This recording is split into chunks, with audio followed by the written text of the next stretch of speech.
According to available reports currently, a prime residential house in Nairobi's upmarket estates goes for a minimum of 250,000 Kenya shillings, while a stand-alone house and a townhouse attract more than 300,000 Kenya shillings.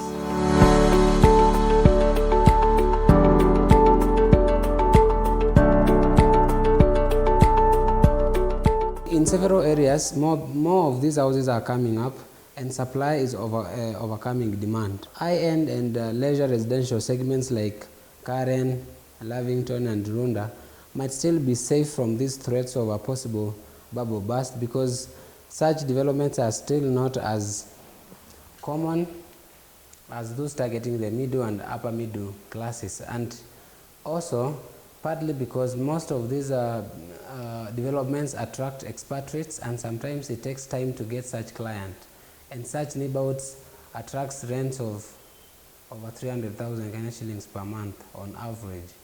High-end areas have mainly been targeting expatriates for a long time, those people working for foreign companies and NGOs.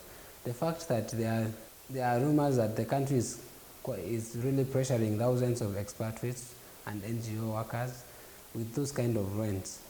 We have witnessed mass exodus of renters from high-income neighborhoods like Kileleshwa, Kilimani, and Kiambu Road, all the way to Thika Road, Mombasa Road, and even other upcoming middle-income areas around Nairobi. And what is happening is that most of those renters that used to stay in those high-income neighborhoods, they prefer now to build their own houses, or rather even to rent houses from those areas and pay less money compared to paying high rents from those high-income neighborhoods.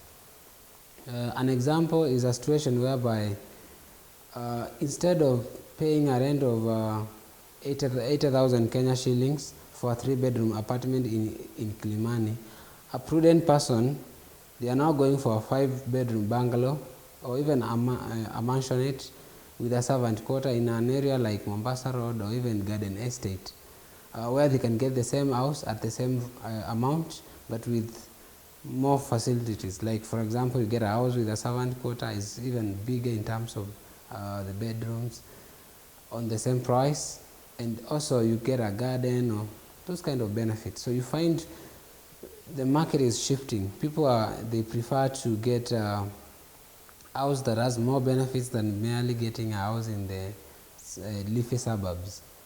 The rush to turn once lush green countryside into concrete jungle around the areas bordering major towns is quite a myopic decision that Kenya is taking and is likely to regret for it later.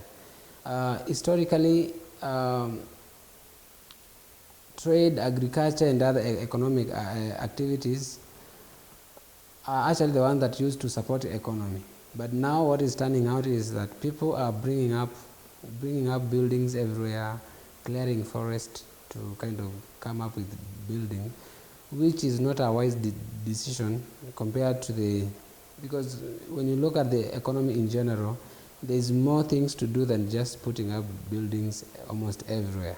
Also, something else to note is that building and structures do not necessarily translate into wealth creation, especially in a situation whereby we have so many constructions or rather buildings that are vacant, no people to rent, or even no buyers for them.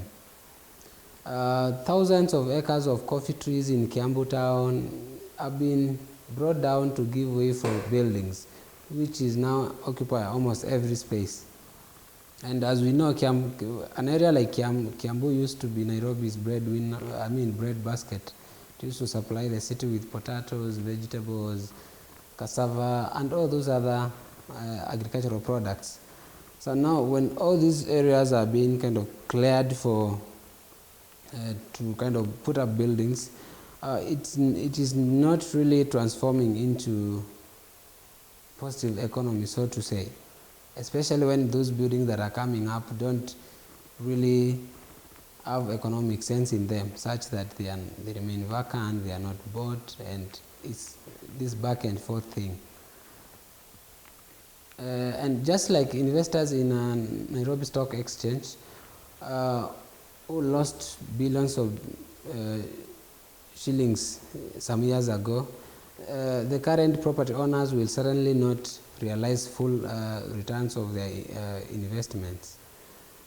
What Kenyans need to do, they need to be advised to venture into other sectors like manufacturing and agriculture, or rather to diversify their investments, as opposed as to current scenario where most of the entrepreneurs are into, everyone wants to rush into real estate, cheap Chinese products and second-hand stuffs, mitumba clothes and the real estate, so to say. So it's high time that we encourage diversification in the economy, especially where real estate now looks saturated.